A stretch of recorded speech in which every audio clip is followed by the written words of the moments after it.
Well, that's a wrap. Not for this episode, that is, but for the leather restoration inside my friend's 2004 Lexus SC430. So far, I've showed you various aspects of interior detailing, including custom vinyl and rubber floor liners, as well as your carpet and upholstery. Well, this Lexus, it is 18 years old, so it's a 2004 model. It has about 50,000 miles, and the owner of this vehicle has the top down all the time. So what happens in Florida when you have the top down is you perspirate a lot. So what happens over time is the salt and the oils from your skin will actually cause damage to leather upholstery. Now, besides having your vehicle repainted, having your interior reupholstered is going to be one of the most expensive repairs that you can perform for any kind of vehicle. So leather is actually a skin because it is cowhide, and it's really important that you use the correct products and the procedure to either restore it like I've done here, or to protect it so you don't have to restore it in the future.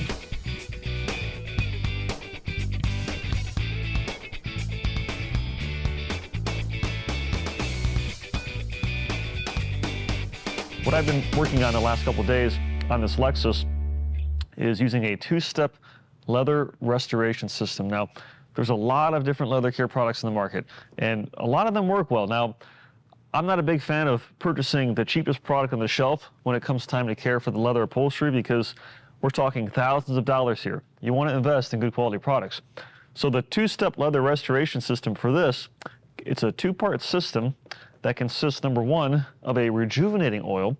And the way this works is after you vacuum out loose dirt and debris, you apply the rejuvenating oil liberally all over the seat, and you let it sit for 24 hours.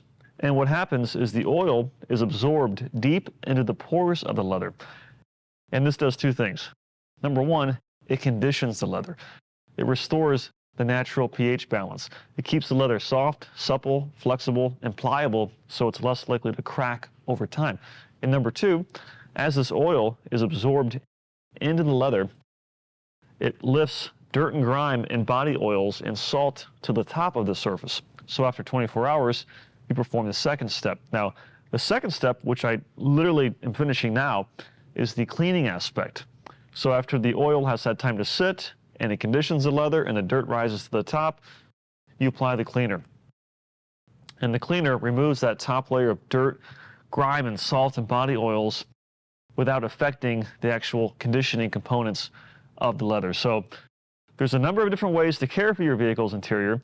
With this car being 18 years old, and to be honest, I don't think the leather has ever truly been properly cleaned and conditioned, using a two-step system like this is the only real solution, to be honest, because the leather gets past the point of no return, meaning you can't use a traditional leather cleaner followed by a leather conditioner, because that'll just clean the topical contamination. So doing a system like this is great for older, neglected leather.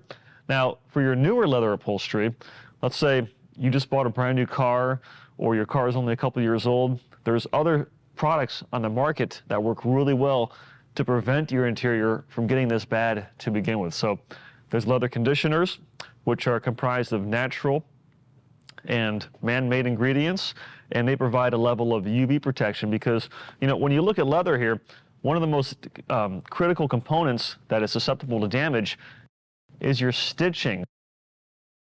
We often look at the big picture for our interiors, but we ignore the stitching. If you use the wrong product, then the stitching over time will actually fray and it'll tear, and then it'll split at the seams. When you're using a leather protectant, make sure it does not have any petroleum in it or any silicone oils. Those two ingredients are often found in really cheap products, and they actually cause more harm than good. So, number one, choose a really high quality leather cleaner, something that's water-based, pH balanced. I have a couple that I love to use, and the reason I like to use them is because when they clean the leather, they don't dry out my skin. So naturally, as you apply a leather cleaner, you're going to get some on your skin. If something dries out your skin on your hands, what do you think it's doing to the leather upholstery in your vehicle? So number one, choose something that's a good quality leather cleaner. Number two, always apply some type of conditioner. A conditioner keeps the seats soft, supple, flexible, Plus, it makes the interior smell really good. There's a lot of good conditioners on the market. And if you want something that's going to last even longer, then consider applying a leather coating. The benefit of a leather coating is that compared to a conditioner, which only lasts a month or two, a leather coating actually puts a water repellent coating over the surface. And not only does it keep your leather cleaner and makes it easier to clean because nothing really wants to stick, if you have a light colored interior like this, and you often wear blue jeans or dress pants, with a coated leather that has a coating on it, it's less likely to transfer dye from your blue jeans to the leather if it has a coating. So there's great ceramic coatings in the market that are designed specifically for leather. That's going to be the best choice if your vehicle is in newer shape, or if you just restored your leather and you want to give it the maximum protection. So I'm going to finish cleaning the rest of this interior of this Lexus SC430 before I give it back to my friend. Stay tuned for more tips and tricks on how to care for your vehicle's interior.